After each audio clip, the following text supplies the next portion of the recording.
সূরা আল আম্বিয়া। বিসমিল্লাহির রহমানির রহিম। রহমান রহিম আল্লাহ তাআলার নামে। মানুষের হিসাব নিকাশের সময় কাছে এসে গেছে, অথচ তারা এখনো উদাসীনতার মাঝে নিমজ্জিত হয়ে সত্য বিমুখ হয়ে আছে। যখন তাদের কাছে তাদের মালিকের কোনো নতুন উপদেশ আসে, তখন মনে হয় তারা তা শুনছে, কিন্তু তারা তখনও নানা রকম অর্থহীন খেলায় মগ্ন থাকে। ওদের মন থাকে সম্পূর্ণ অমনোযোগী। যারা জালেম তারা গোপনে বলা বলি করে, এ মানুষটি তো তোমাদেরই মতো একজন মানুষ ছাড়া আর কিছুই নয়। তোমরা কি তারপরেও তার জাদুর ফাঁদে এসে যাবে? অথচ তোমরা তো সবকিছু দেখতে পাচ্ছ। সে বলল, আমার মালিক প্রতিটি কথা জানেন, তা আসমানে থাকুক কিংবা জমিনে, তিনি সব শোনেন, সব জানেন। তারা তো বরং কোরআনের ব্যাপারে বলে, এগুলো হচ্ছে অলীক স্বপ্ন মাত্র। সে নিজেই এসব উদ্ভাবন করেছে, কিংবা সে হচ্ছে একজন কবি। সে নবী হয়ে থাকলে আমাদের কাছে এমন সব নিদর্শন নিয়ে আসুক, যা দিয়ে পূর্ববর্তীদের পাঠানো হয়েছিল। এদের আগে এমন সব জনপদ আমি ধ্বংস করেছি, তার অধিবাসীরা এসব নিদর্শন দেখেও ঈমান আনেনি। এরা কি এখন ঈমান আনবে? তোমার পূর্বে আমি মানুষকেই সবসময় নবী বানিয়ে তাদের কাছে পাঠিয়েছি।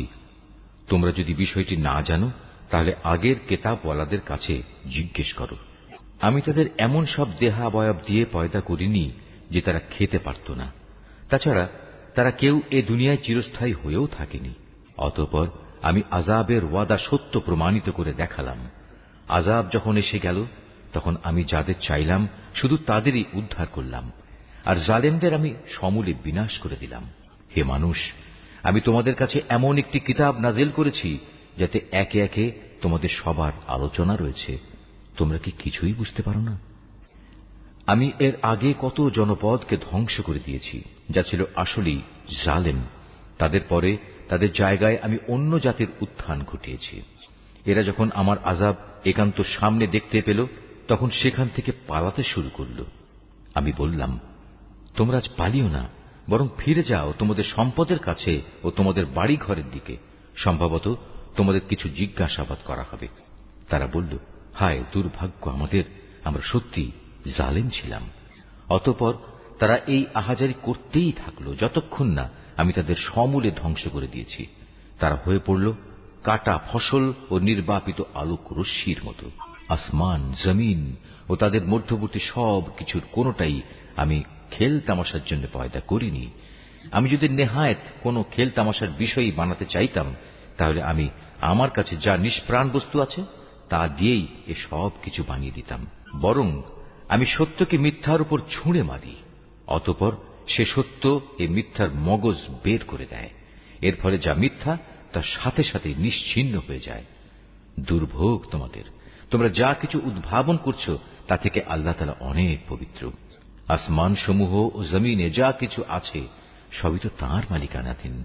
তাঁর একান্ত সান্নিধ্যে যেসব ফেরেশতারা আছে, তারা কখনো তার ইবাদত করতে অহংকার বোধ করে না।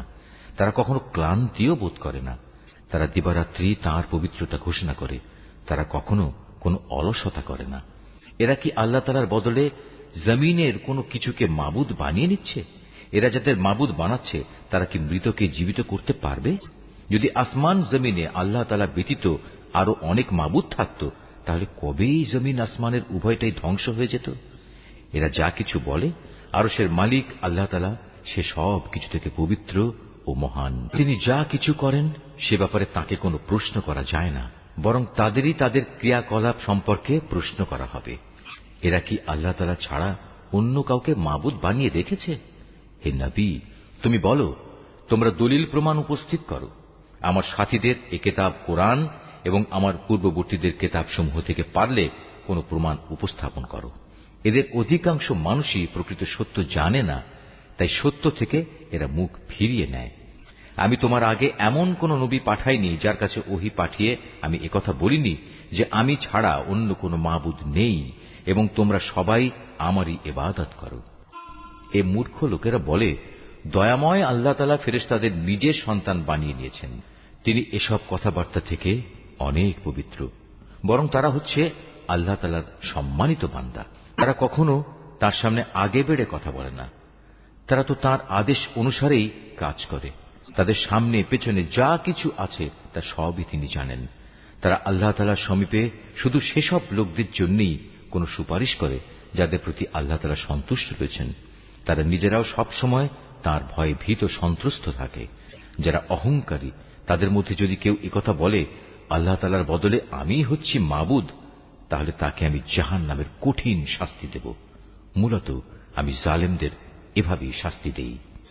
এরা কি দেখে না আসমান সমূহ ও পৃথিবী একসময় ওতপ্রোতভাবে মিশেছিল, অতঃপর আমি এদের উভয়কে আলাদা করে দিয়েছি এবং আমি প্রাণবান সব কিছুই পানি থেকে সৃষ্টি করেছি। এসব জানার পরেও কি তারা ঈমান আনবে না? আমি জমিনের উপর সুদৃঢ় পাহাড় সমূহ রেখে দিয়েছি যেন তা ওদের নিয়ে এদিক সেদিক নড়াচড়া করতে না পারে। এছাড়াও আমি ওতে প্রশস্ত রাস্তা তৈরি করে দিয়েছি যাতে করে তারা তাদের নিজ নিজ গন্তব্যস্থলে পৌঁছতে পারে। আমি আকাশকে একটি সুরক্ষিত ছাদ হিসেবে তৈরি করেছি, কিন্তু এই নির্বোধ ব্যক্তিরা তার অসংখ্য নিদর্শনাবলী থেকে মুখ ফিরিয়ে নেয়। আল্লাহ তাআলাই রাত, দিন, সূরজ ও চাঁদকে পয়দা করেছেন। এদের প্রত্যেকেই মহাকাশের কক্ষপথে সাঁতার কেটে যাচ্ছে। হে নবী, আমি তোমার পূর্বেও কোনো মানব সন্তানকে অনন্ত জীবন দান করিনি। সুতরাং আজ তুমি মরে গেলে তুমি কি মনে করো তারা এখানে চিরজীবী হয়ে থাকবে? প্রতিটি জীবকেই মরণের স্বাদ গ্রহণ করতে হবে। হে মানুষ, আমি তোমাদের মন্দ ও ভালো এ উভয় অবস্থার মধ্যে ফেলেই পরীক্ষা করি। অতঃপর তোমাদের তো আমার কাছেই ফিরে আসতে হবে। কাফেররা যখন তোমাকে দেখে তখন মনে হয় তারা তোমাকে কেবল তাদের বিদ্রূপের পাত্র রূপে গ্রহণ করে। তারা তোমার দিকে ইশারা করে বলে, এ কি সে ব্যক্তি যে খারাপ কথা দিয়ে তোমাদের দেবদেবীদের মন্দভাবে স্মরণ সমালোচনা করে? অথচ এরা নিজেরাই দয়াময় আল্লাহ তাআলা স্মরণ অস্বীকার করে। আসলে মানুষকে সৃষ্টি করা হয়েছে তাড়াহুড়ো করার প্রকৃতি দিয়ে, কিন্তু আমি অচিরেই তোমাদের আমার কুদরতের নিদর্শনগুলো দেখিয়ে দেব।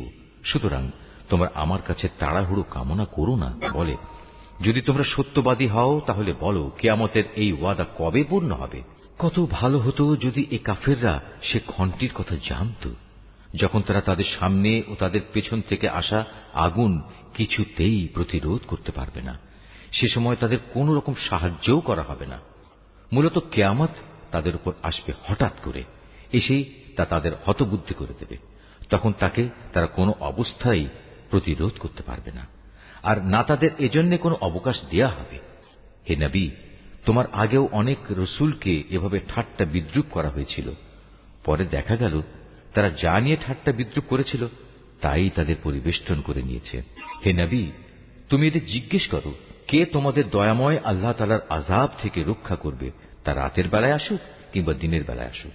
কিন্তু সে কথা না ভেবেই এরা নিজেদের মালিকের স্মরণ থেকে মুখ ফিরিয়ে রেখেছে। তবে কি তাদের আরো কোনো মাবুদ আছে যারা আমার আযাব থেকে তাদের বাঁচাতে পারবে? তারা তো নিজেদেরই কোনো সাহায্য করতে পারবে না, না তারা আমার কাছ থেকে সেখানে কোনো সাহায্যকারী পাবে। মূলত আমি এদের এবং এদের পিতৃপুরুষদের যাবতীয় ভোগ সম্ভার দান করে যাচ্ছিলাম এবং এভাবে এদের উপর দিয়ে সমৃদ্ধির এক দীর্ঘ সময় অতিবাহিত হয়ে গেছে। এখন কি তারা দেখতে পাচ্ছে না আমি জমিনকে চারিদিক থেকে তাদের উপর সংকুচিত করে আনছি? তারপরেও কি তারা বিজয়ী হবে বলে আশা করে? হে নবী, তুমি বলো, আমি তো শুধু ওহী দিয়ে তোমাদের জাহান্নামের ভয় দেখাই, কিন্তু এরা হচ্ছে বধির, তাই এদের সতর্ক করা হলেও এরা সে সতর্কবাণী শুনতে পায় না। অথচ তোমার মালিকের আযাবের সামান্য কিছু অংশও যদি এদের স্পর্শ করে তখন এরা বলে উঠবে, হায় দুর্ভাগ্য আমাদের, আমরা সত্যি জালেম ছিলাম। কিয়ামতের দিন আমি ন্যায় বিচারের জন্য একটি মানদণ্ড স্থাপন করব। অতঃপর সেদিন কারো কোনো মানব সন্তানের উপরই কোন রকম জুলুম হবে না।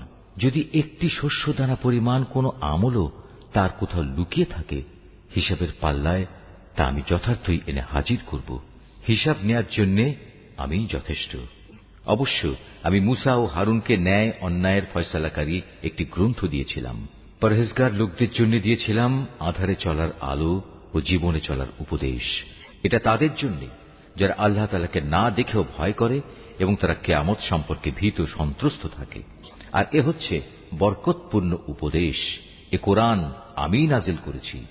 তোমরা কি এর অস্বীকারী হতে চাও? আমি আগে ইব্রাহিমকে ভালো মন্দ বিচারের জ্ঞান দান করেছিলাম এবং আমি সে সম্পর্কে সম্যক অবগত ছিলাম। যখন সে তার পিতা ও তার জাতির লোকদের বলল, এই নিষ্প্রাণ মূর্তিগুলো আসলে কি, যার ইবাদতের জন্য তোমরা শক্ত হয়ে বসে আছো? তারা বলল, আমরা আমাদের পিতৃপুরুষদের এগুলোর ইবাদত করতে দেখেছি, এর চাইতে বেশি কিছু আমরা জানি না। সে বলল, এগুলোর পূজা করে তোমরা নিজেরা যেমন আজ সুস্পষ্ট গুমরাহিতে নিমজ্জিত হচ্ছ, তেমনি তোমাদের পূর্বপুরুষরাও গুমরাহিতে নিমজ্জিত ছিল। তারা বলল, তুমি কি আসলেই আমাদের কাছে কোনো সত্য নিয়ে এসেছ, না অযথাই আমাদের সাথে তামাশা করছ?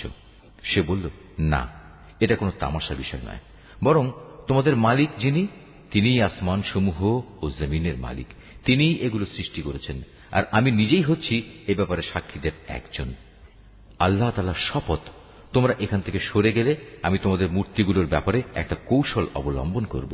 অতঃপর তারা চলে গেলে ওদের বড়টি ছাড়া অন্য মূর্তিগুলোকে সে চূর্ণ বিচূর্ণ করে দিল, যাতে করে তারা তার ঘটনা জানার জন্য এ বড়টার দিকেই ধাবিত হতে পারে।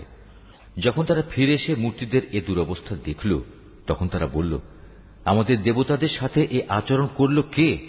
যেই করেছে নিঃসন্দেহে সে জালেমদেরই একজন। লোকেরা বলল, আমরা শুনেছি এক যুবক ওদের সমালোচনা করছিল। হ্যাঁ, সে যুবককে বলা হয় ইব্রাহিম। তারা বলল, যাও, তাকে সব মানুষের চোখের সামনে এনে হাজির করো, যাতে করে তারা তার বিরুদ্ধে সাক্ষ্য দিতে পারে। ইব্রাহিমকে আনার পর তারা তাকে জিজ্ঞেস করল, হে ইব্রাহিম, তুমি কি আমাদের মূর্তিগুলোর সাথে আচরণ করেছ? সে বলল, বরং ওদের বড়টিই সম্ভবত এসব কিছু ঘটিয়েছে, তোমরা মূর্তিগুলোকে জিজ্ঞেস করো না। তারা যদি কথা বলতে পারে, তাহলে তারাই বলবে কে তাদের সাথে এ আচরণ করেছে। ইব্রাহিমের এই অভিনব যুক্তি শুনে তারা নিজেরা চিন্তা করে নিজেদের দিকে ফিরে এলো এবং একে অপরকে বলতে লাগলো, জালেম তো সে নয় যে ওটা ভেঙেছে, জালেম তো হচ্ছ তোমরা যারা এর পূজা করো। অতঃপর লজ্জায় ওদের মাথা অবনত হয়ে গেল। ওরা বলল, হে ইব্রাহিম, তুমি তো ভালো করে জানো এরা কথা বলতে পারে না। সে বলল, তাহলে তোমরা কেন আল্লাহ তাআলাকে বাদ দিয়ে এমন কিছুর পূজা করো যারা তোমাদের কোনো উপকারও করতে পারে না, তোমাদের কোনো অপকারও করতে পারে না? ধিক তোমাদের জন্য এবং আল্লাহ তাআলাকে বাদ দিয়ে তোমরা যাদের পূজা করো তাদের জন্য। তোমরা কি এদের এ অক্ষমতাটুকু বুঝতে পারছো না? এ সময় রাজার লোকেরা বলল, একে আগুনে পুড়িয়ে দাও। যদি তোমরা কিছু করতেই চাও, তাহলে আগে গিয়ে তোমাদের মূর্তিগুলোর প্রতিশোধ গ্রহণ করো। অপরদিকে আমি আগুনকে বললাম, হে আগুন, তুমি ইব্রাহিমের জন্য শীতল ও শান্ত হয়ে যাও। ওরা তার বিরুদ্ধে একটা ফন্দি আঁটতে চাইল, আর আমি তাদের উল্টো ক্ষতিগ্রস্ত ও ব্যর্থ করে দিলাম। অতঃপর আমি তাকে এবং আমার নবী লূতকে উদ্ধার করে এমন এক দেশে নিয়ে গেলাম যেখানে আমি দুনিয়াবাসীর জন্য অনেক কল্যাণ রেখেছি। অতঃপর আমি ইব্রাহিমকে তার ছেলে হিসাবে ইসহাক দান করলাম, তারপর আরো দান করলাম পৌত্র হিসেবে ইয়াকুব। এদের সবাইকেই আমি ভালো মানুষ বানিয়েছিলাম। আমি তাদের দুনিয়ার মানুষদের নেতা বানিয়েছিলাম। তারা আমার নির্দেশ অনুসারে মানুষকে সুপথ দেখাতো, নেক কাজ করা, নামাজ প্রতিষ্ঠা করা ও যাকাত দেওয়ার জন্য আমি তাদের কাছে ওহী পাঠিয়েছি। তারা সর্বত্রই আমার আনুগত্য করত। হিমের মতো আমি লূতকেও প্রজ্ঞা দান করেছিলাম। তাকেও আমি এমন একটি জনপদ থেকে উদ্ধার করে এনেছি যার অধিবাসীরা অশ্লীল কাজ করত। সত্যি তারা ছিল জঘন্য বদ ও গুনাহগার জাতি, আর আমি তাকে আমার অনুগ্রহ ভাজন করেছি। উপরন্তু সে ছিল একজন সৎ কর্মশীল নবী। হে নবী, তুমি নূহের কাহিনীও তাদের শোনাও। নূহ যখন আমাকে ডেকেছিল ইব্রাহিমেরও আগে, তখন আমি তার ডাকে সাড়া দিয়েছিলাম এবং তাকে ও তার পরিবার পরিজনদের আমি এক মহাসংকট থেকে উদ্ধার করেছিলাম। আমি তাকে এমন এক জাতির মোকাবেলায় সাহায্য করেছিলাম যারা আমার আয়াতসমূহ অস্বীকার করেছিল। আসলেই তারা ছিল বড় খারাপ জাতের লোক। অতঃপর আমি তাদের সবাইকে মহাপ্লাবনে ডুবিয়ে দিয়েছি। দাউদ ও সুলাইমানের ঘটনাও তাদের শোনাও। যখন তারা একটি ক্ষেতের ফসলের মোকদ্দমায় রায় প্রদান করছিল, মোকদ্দমাটা ছিল এমন, রাতের বেলায় মানুষদের কিছু মেষ অন্য মানুষদের ক্ষেতে ঢুকে তা তছনছ করে দিল। আমি নিজেও তাদের সাথে বিচার পর্ব পর্যবেক্ষণ করছিলাম। অতঃপর আমি সঠিক রায় যা তা সুলাইমানকে বুঝিয়ে দিয়েছিলাম। অবশ্য আমি তাদের উভয়কে প্রজ্ঞা ও জ্ঞান দান করেছিলাম। আমি পাহাড়, পর্বত এবং পাক পাখালিকেও দাউদের অনুগত করে দিয়েছিলাম, যেন তারাও তার সাথে আল্লাহ তাআলার পবিত্রতা ও মহিমা ঘোষণা করতে পারে। আর আমি এসব কিছু ঘটাচ্ছিলাম, আর আমি তাকে তোমাদের যুদ্ধে ব্যবহারের জন্য বর্ম বানানোর শিক্ষা দিয়েছি, যাতে তোমরা তোমাদের যুদ্ধের সময় পরস্পরের আক্রমণ থেকে নিজেদের বাঁচাতে পারো। তারপরেও কি তোমরা আমার শুকরগুজার হবে না? আমি প্রবল হাওয়াকে সুলাইমানের জন্য বশীভূত করে দিয়েছিলাম। তা তার আদেশে সে দেশের দিকে ধাবিত হতো যেখানে আমি প্রভূত কল্যাণ রেখে দিয়েছি। মূলত আমি প্রতিটি বিষয়ের ব্যাপারেই সম্যক অবগত আছি। শয়তানদের মাঝে তার কিছু জিন অনুসারী তার জন্য সমুদ্রের ডুবুরির কাজ করত। তার জন্য এছাড়াও এরা বহু কাজ আঞ্জাম দিত। তাদের রক্ষক তো আমিই ছিলাম। স্মরণ করো, যখন আইয়ুব তার মালিককে ডেকে বলেছিল, হে আল্লাহ, আমাকে এক কঠিন অসুখে পেয়ে বসেছে, আমায় তুমি নিরাময় করো, কেননা তুমি হচ্ছ দয়ালুদের সর্বশ্রেষ্ঠ দয়ালু। অতঃপর আমি তার ডাকে সাড়া দিলাম। তার যে কষ্ট ছিল তা আমি দূর করে দিলাম। তাকে যে শুধু তার পরিবার পরিজনই ফিরিয়ে দিলাম তা নয়, বরং তাদের সবাইকে আমার কাছ থেকে বিশেষ দয়া এবং আমার বান্দাদের জন্য উপদেশ হিসেবে আরো সমপরিমাণ অনুগ্রহ দান করলাম। আরো স্মরণ করো ইসমাইল, ইদ্রিস ও জুলকিফুলের কথা। এরা সবাই আমার ধৈর্যশীল বান্দাদের অন্তর্ভুক্ত। আমি তাদের আমার রহমতের মধ্যে দাখিল করলাম, কেননা তারা ছিল নেককার মানুষদের দলভুক্ত। স্মরণ করো জুন্নুনের কথা, যখন সে রাগ করে নিজের লোকজনদের ছেড়ে বের হয়ে গিয়েছিল। সে মনে করেছিল আমি বুঝি তাকে ধরতে পারব না। অতঃপর আমি যখন তাকে সত্যি সত্যি ধরে ফেললাম, তখন সে মাছের পেটের অন্ধকারে বসে আমাকে এই বলে ডাকল, হে আল্লাহ তাআলা, তুমি ব্যতীত কোনো মাবুদ নেই, তুমি পবিত্র, তুমি মহান। অবশ্যই আমি সীমা লঙ্ঘনকারীদের অন্তর্ভুক্ত হয়ে পড়েছি। অতঃপর আমি তার ডাকে সাড়া দিলাম এবং তাকে তার মানসিক দুশ্চিন্তা থেকে আমি উদ্ধার করলাম। আর এভাবেই আমি আমার মোমেন বান্দাদের সব সময় উদ্ধার করি। আরো স্মরণ করো জাকারিয়ার কথা, যখন সে তার মালিককে ডেকে বলেছিল, হে আমার মালিক, তুমি আমাকে একা নিঃসন্তান করে রেখে দিও না, তুমি হচ্ছ উৎকৃষ্ট মালিকানার অধিকারী। অতঃপর আমি তার জন্য সাড়া দিয়েছিলাম, তাকে দান করেছিলাম নেক সন্তান ইয়াহিয়া, এবং তার মনের আশা পূরণের জন্য আমি তার স্ত্রীকে বন্ধ্যাত্ব মুক্ত করে সম্পূর্ণ সুস্থ সন্তান ধারণোপযোগী করে দিয়েছিলাম। আসলে এই লোকগুলো হামেশাই সৎ কাজে একে অন্যের সাথে প্রতিযোগিতা করত। তারা আমাকে আশা ও ভীতির সাথে ডাকত। তারা সবাই ছিল আমার অনুগত বান্দা। স্মরণ করো সেই পুণ্যবতী নারীকে যে নিজ সতীত্ব রক্ষা করেছিল। অতঃপর তার মধ্যে আমি আমার পক্ষ থেকে এক বিশেষ সম্মানী আত্মা ফুঁকে দিলাম। এভাবে আমি তাকে এবং তার পুত্রকে দুনিয়াবাসীর জন্য এক নিদর্শন বানিয়ে দিয়েছিলাম। যাদের কথা আমি বললাম, এ হচ্ছে তোমাদেরই স্বজাতি। এরা সবাই একই জাতি, আর আমি তোমাদের সবার মালিক। অতএব তোমরা আমারই গোলামি করো। কিন্তু পরবর্তী সময় তারা নিজেদের মধ্যে মতবিরোধ করে নিজেদের দ্বীনের বিষয় টুকরো টুকরো করে ফেলল। অথচ এদের সবার জানা উচিত, এরা আজ যত মতবিরোধী করুক না কেন, সর্বশেষে সবাইকে এক হয়ে আমার কাছেই ফিরে আসতে হবে। কোন ব্যক্তি যদি মোমেন অবস্থায় কোনো নেক কাজ করে, তাহলে তার সৎ পথে চলার এই প্রচেষ্টা কিছুতেই অস্বীকার করা হয় না, কেননা আমি তার জন্য তার প্রতিটি কাজই লিখে রাখি। এটা কখনো সম্ভব নয় যে যে জাতিকে আমি একবার ধ্বংস করে দিয়েছি তারা আবার তাদের ধ্বংস পূর্ব অবস্থায় ফিরে আসবে, যে পর্যন্ত না কিয়ামতের নিদর্শন ইয়াজুজ ও মাজুজকে ছেড়ে দেয়া হবে এবং ওরা প্রতিটি উচ্চভূমি থেকে পতঙ্গের মতো নিজের দিকে বেরিয়ে আসতে থাকবে, এবং কিয়ামতের ব্যাপারে আমার অমোঘ প্রতিশ্রুতি আসন্ন হয়ে আসবে। তা আসতে দেখে যারা এতদিন একে অস্বীকার করেছিল তাদের চক্ষু স্থির হয়ে যাবে। তারা বলবে, হায়, কতই না দুর্ভোগ আমাদের! আমরা এই দিনটি সম্পর্কেই উদাসীন ছিলাম, বরং আমরা সত্যিই ছিলাম বড় জালেম। তখন তাদের বলা হবে, তোমরা এবং তোমাদের সে সব কিছু যাদের তোমরা আল্লাহর বদলে মাবুদ বানাতে, সবাই জাহান্নামের ইন্ধন হবে। আজ তোমাদের সবাইকে সেখানে পৌঁছতে হবে। তারা যদি সত্যিই মাবুদ হতো যাদের তোমরা গোলামি করতে, তাহলে আজ তারা কিছুতেই জাহান্নামে প্রবেশ করত না। উপাস্য উপাসক সবাই তাতে চিরকাল ধরে অবস্থান করবে। এদের জন্য সেখানে শুধু শাস্তির চিৎকারই অবশিষ্ট থাকবে। এই চিৎকার ছাড়া তারা সেখানে অন্য কিছুই শুনতে পাবে না। অপরদিকে যাদের জন্য আমার কাছ থেকে অনন্ত কল্যাণ নির্ধারিত হয়ে আছে, অবশ্যই তাদের জাহান্নাম ও তার আযাব থেকে অনেক দূরে রাখা হবে। তারা তাদের সুখের ঘরে বসে ভয়াবহ চিৎকারের ক্ষীণতম শব্দও শুনতে পাবে না। তাদের জন্য তো বরং সেখানে তাদের মন যা চায় তাই হাজির থাকবে। তাও থাকবে আবার চিরকাল ধরে। জাহান্নামের বড় ভীতি তাদের সেদিন মনে কোন রকম দুশ্চিন্তা সৃষ্টি করতে পারবে না। সেদিন ফেরেশতারা তাদের অভিনন্দন জানিয়ে বলবে, তোমাদের সাথে যে ওয়াদা করা হয়েছিল এ হচ্ছে তোমাদের সে ওয়াদা পূরণের দিন। এটা এমন এক দিন যেদিন আমি আসমান সমূহকে গুটিয়ে নেব, ঠিক যেভাবে কিতাব সমূহ গুটিয়ে ফেলা হয়। যেভাবে আমি একদিন এ সৃষ্টির সূচনা করেছিলাম সেভাবেই আমি আবার এর পুনরাবৃত্তি ঘটাবো। এটা এমন এক ওয়াদা যা পালন করা আমার উপর জরুরি, আর এ কাজ তো আমি করবই। আমি জবুর কিতাবেও এ উপদেশ উল্লেখের পর দুনিয়ার কর্তৃত্বের ব্যাপারে পরিষ্কার করে আমার এ কথা লিখে দিয়েছি। একমাত্র আমার যোগ্য বান্দারাই এ জমিনে নেতৃত্ব করার অধিকারী হবে। এ কথার মধ্যে আমার ইবাদত যোগার বান্দাদের জন্য সত্যি এক মহা পয়গাম নিহিত আছে। হে নবী, আমি তো তোমাকে সৃষ্টিকুলের জন্য রহমত বানিয়েই পাঠিয়েছি। তুমি এদের বলো, আমার উপর এই মর্মে ওহী পাঠানো হয়েছে যে তোমাদের মাবুদ একজনই। তোমরা কি তার অনুগত বান্দা হবে না?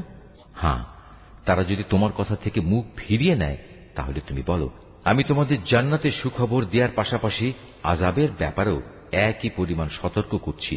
আমি নিজেও একথা জানি না যে আযাবের ওয়াদা তোমাদের কাছে করা হয়েছে তা আসলে কি খুব কাছে নাকি তা অনেক দূরে। একমাত্র তিনিই জানেন যা কিছু উচ্চস্বরে বলা হয় এবং তিনিই জানেন যা কিছু তোমরা অন্তরে গোপন করো। আমি জানি না অবকাশের এই সময়টুকু হতে পারে তোমাদের জন্য এক পরীক্ষা মাত্র, কিংবা হতে পারে সুনির্দিষ্ট কিছু সময়ের জন্য তোমাদের কিছু মাল সম্পদ দান করা। সর্বশেষে সে বলল, হে আমার মালিক, তুমি এদের ব্যাপারটা ন্যায়ের সাথে মীমাংসা করে দাও। হে মানুষ, তোমরা আল্লাহ সম্পর্কে যা কিছু কথা বানাচ্ছ সে সব কিছুর অনিষ্টের ব্যাপারে একমাত্র আমাদের মালিক দয়াময় আল্লাহ